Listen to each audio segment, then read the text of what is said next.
menjelaskan sedikit tentang bab 5 yaitu mewaspadai ancaman terhadap Negara Kesatuan Republik Indonesia. Menelaah ancaman terhadap integrasi nasional, perlu kita ketahui bahwa posisi silang negara Indonesia tidak hanya meliputi aspek kewilayahan saja, melainkan meliputi aspek-aspek kehidupan sosial seperti yang pertama, penduduk Indonesia berada di antara daerah penduduk padat di belahan utara dan daerah berpenduduk jarang di belahan selatan.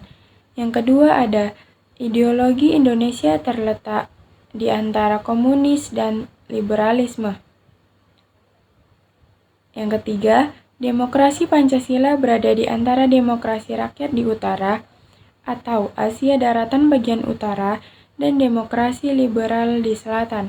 Yang keempat, ekonomi Indonesia berada di antara sistem ekonomi sosialis di utara dan sistem ekonomi kapitalis di selatan. Yang kelima, masyarakat Indonesia berada di antara masyarakat sosialis di utara dan masyarakat individualis di selatan.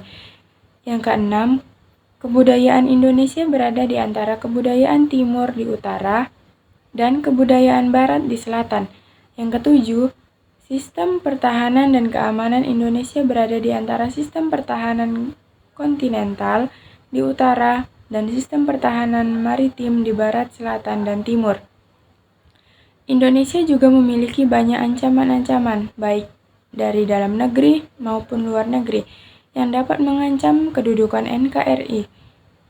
Ancaman dalam bidang ekonomi dari dalam negeri atau integral, yaitu yang pertama ada krisis keuangan, yang kedua inflasi tinggi, yang ketiga deflasi. Ancaman ekonomi dari luar negeri meliputi yang pertama krisis keuangan global, yang kedua perang dagang. Contoh ancaman di bidang ideologi dari luar negeri, yaitu yang pertama ekstremisme agama, yang kedua ideologi teroris, yang ketiga pengaruh asing atau globalisasi. Contoh ancaman di bidang politik dari dalam negeri. Yang pertama ada korupsi, kolusi, dan nepotisme atau KKN. Yang kedua politik sara, yang ketiga makar.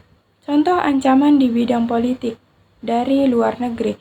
Yang pertama ada percobaan invasi asing, yang kedua terorisme.